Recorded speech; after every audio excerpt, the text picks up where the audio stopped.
오늘도 우리 주님의 은혜와 사랑 여러분과 함께 하시기를 예수님의 이름으로 축복합니다.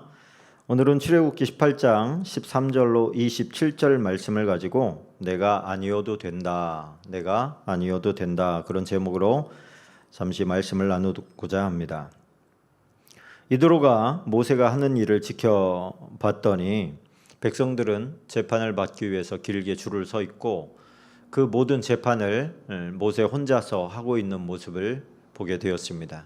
이드로가 볼 때는 그것이 너무 비능률적으로 보였던 것이죠. 효율이 없이 너무 고생만 하고 있는 그런 사위의 모습을 보게 됩니다. 그래서 이것이 좋아 보이지 않는다.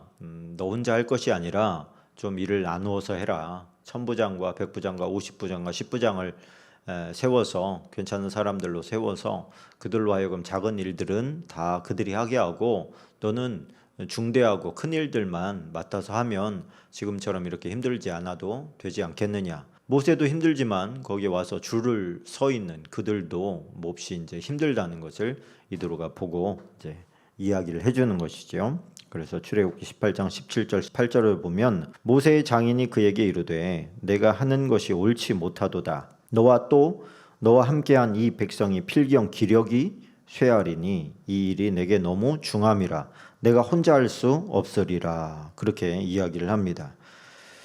이드로가 볼 때는 너무 능률이 생기지 않는 비능률적인 그런 문제점을 발견하고 효율적으로 운영될 수 있도록 그런 시스템을 만들어라, 이렇게 이제 조언을 해주는 그런 장면이 이제 나오고 있습니다.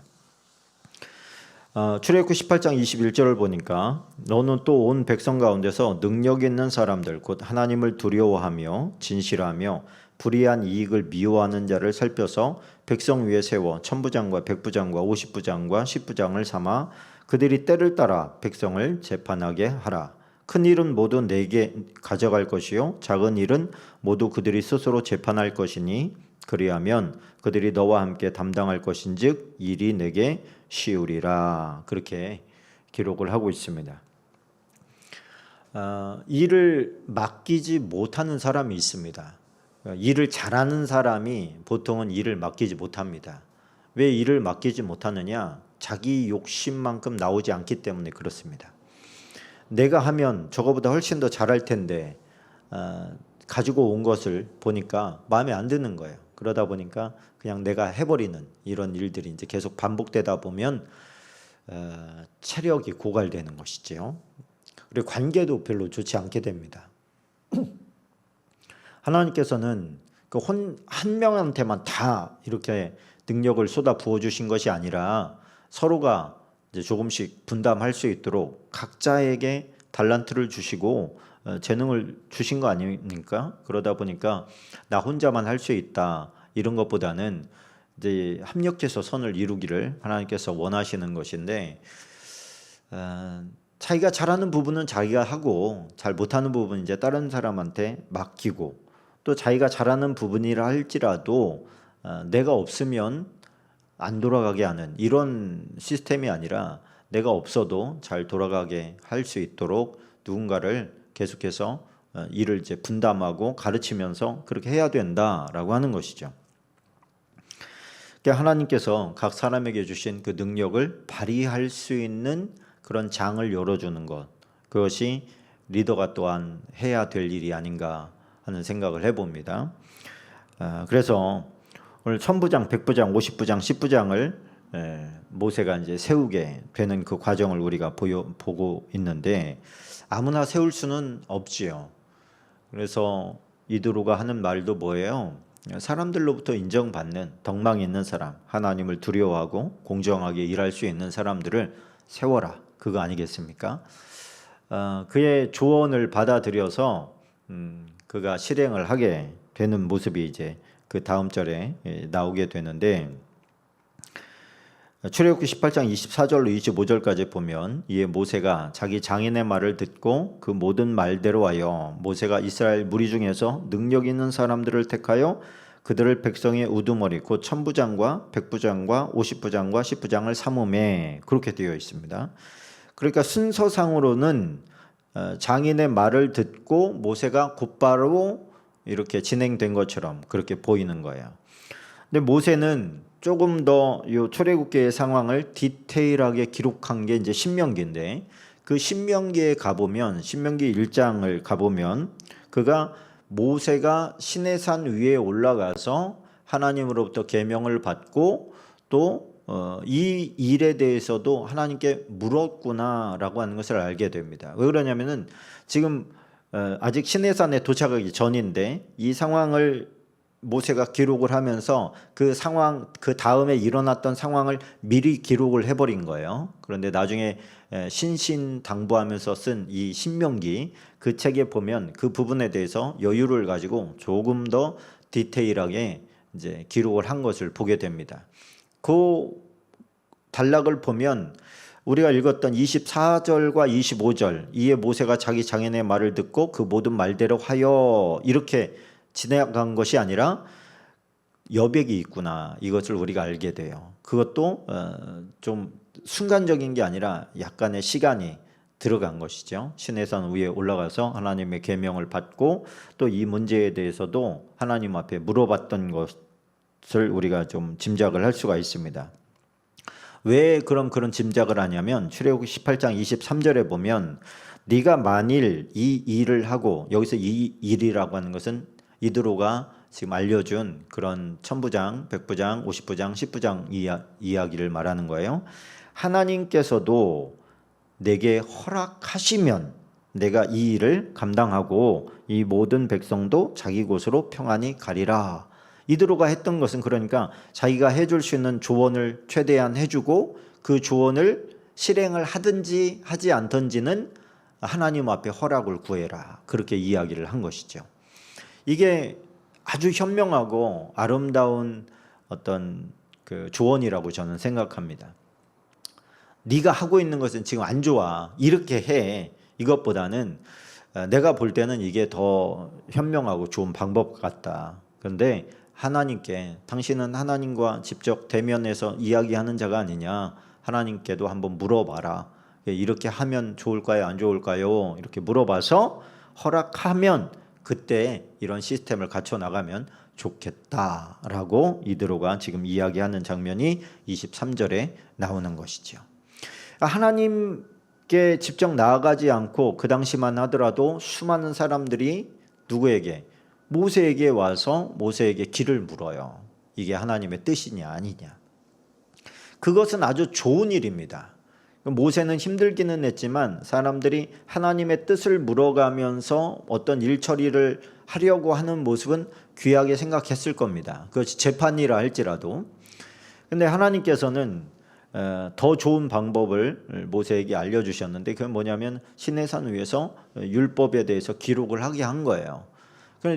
기록이 돼 있으면 그 기록된 것을 갖다가 천부장, 백부장, 50부장, 10부장들에게 주어서 그 율법이 기록된 대로, 그러니까 우리나라로 치면 이제 법조문인 거죠.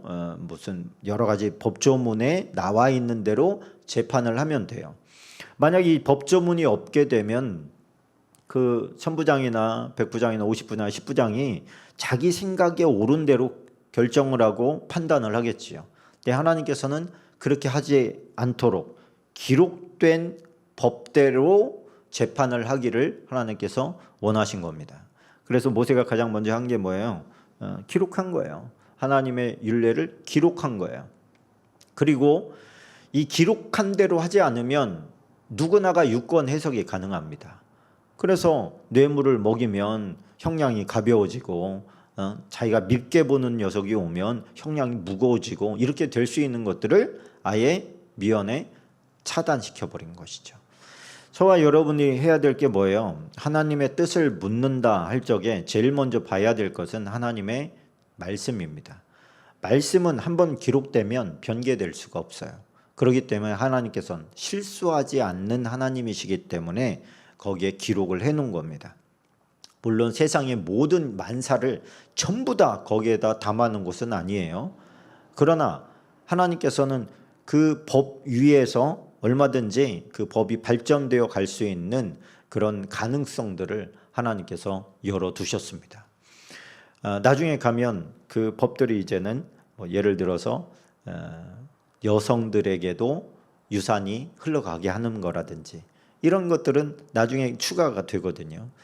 하나님께서 여기에 정해진 것 외에는 다른 건 건들지 마 이렇게 하신 게 아니라 그게 법에 정해져 있는 하나님의 율례를 기반으로 해서 더 발전할 수 있는 그런 여지를 하나님께서 남겨주셨다는 걸 우리가 알아야 됩니다.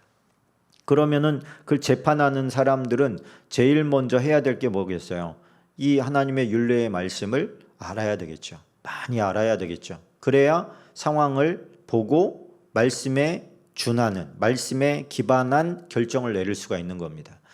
근데 그게 뭐 그 사람들만 그렇게 할 필요가 없잖아요. 저와 여러분도 얼마든지 그렇게 할 수 있는 거 아니겠습니까? 그래서 저와 여러분들이 누군가를 조언을 해주거나 어떤 질문에 대한 답을 해줄 때 하나님의 말씀이 기반이 돼서 거기서 나가야 그 사람에게도 진짜 도움이 됩니다. 왜? 하나님의 말씀은 하나님께서 책임져 주시는 부분이 있거든요. 그래서 그 하나님의 말씀을 기반으로 해서 조언을 해주고 또 부탁을 하고 그렇게 해야 되는 것이죠. 제일 먼저는 우리 자신이 하나님의 말씀에 순종하는 삶을 살고 그 기반한 삶을 살 때 우리가 그런 조언이나 권고도 유효한 것입니다. 나 자신도 그렇게 살지 못하면서 그렇게 살아라 말아라 재판할 수는 없는 것이지요. 그 당시에는 이게 지금 책처럼 막 찍어대는 이런 인쇄술이 있었던 것이 아니라 전부 다 글로 써야 되는 하나하나 기록을 해야 되는 그런 시대였기 때문에 이 하나님의 말씀이 그렇게 널리 퍼져 있지는 못했습니다. 그러나 지금은 어떻습니까? 저와 여러분이 하나님의 뜻에 대해서 알 수 있는 모든 길이 다 그 안에 담겨 있다는 것을 우리가 알고 있습니다. 그런데도 우리가 만약에 보지 않아서 하나님의 뜻을 모른다 한다면 그건 너무 게으른 것이라고 할 수가 있죠. 부끄러운 것입니다. 그래서 오늘도 하나님의 말씀을 붙잡고 읽어 나가고 배워 나가고 깨달아 나가고 그렇게 할 때 제일 먼저는 나에게 큰 유익이 되는 것이고 그 다음에는 주변 사람들에게도 유익을 끼칠 수가 있게 되는 것을 우리가 알게 됩니다. 하나님의 뜻을 알고자 했던 그 백성들의 마음이 전달되어진 하나님의 생명의 말씀으로 정말 받고 그 다음에 이들의 권면도 참 얼마나 기가 막힙니까? 혼자 언제까지 그 많은 사람들을 재판만 하겠습니까? 다른 일이 얼마나 산재해 있는데 그런데 그 일들을 나누어서 할 수 있는 지혜를 배운다는 것은 참 귀한 일이라고 생각합니다. 누가 뭐 모세보다야 못하겠지만 그 시스템이 구축이 되니까 그 이스라엘 공동체가 그래도 아름답게 세워져 나가고 어떤 행정 체계와 질서 체계가 잡혀져 나가는 것을 우리가 보게 됩니다. 그것이 안정화되게 되면 그때부터는 이제 뻗어나갈 수 있는 것이죠. 우리가 나무나 식물을 이렇게 옮겨 심으면 뿌리가 처음에는 잘 엉켜서 잘 확장이 안 되는데 일단 뿌리가 자리를 잡고 내려가면서 위로도 쭉쭉쭉쭉 뻗어 올라가게 되는 것을 우리가 볼 수 있지 않습니까? 하나님의 말씀을 배우고 나에게 적용시키기까지는 시간이 좀 걸릴 수 있어요. 그러나 그 기간이 지나면 어떻습니까? 쭉쭉쭉쭉 뻗어 나가게 될 줄로 믿습니다. 하나님의 은혜로 말미암아서 담장 너머로 뻗어 나가는 잎사귀처럼 하나님의 은혜가 충만하게 여러분에게 임하게 될 줄로 믿습니다. 오늘도 하나님과 함께 하시고 하나님의 축복이 함께하는 여러분 되시기를 예수님의 이름으로 축복합니다. 아버지 하나님 고맙고 감사합니다. 우리가 협력해서 선을 배울 수 있는 그런 사람 되게 도와주시옵시고 또 열린 귀를 허락하여 주셔서 다른 사람 해주는 좋은 조언들을 기가 막히게 알아듣고 실행에 옮기며 또 하나님의 뜻을 물어서 하나님께서 허락하시는 것들을 아름답게 진행해 나갈 수 있도록 은혜를 베풀어 주옵소서. 오늘도 함께 하실 하나님께 감사하며 예수님의 이름으로 기도하옵나이다. 아멘.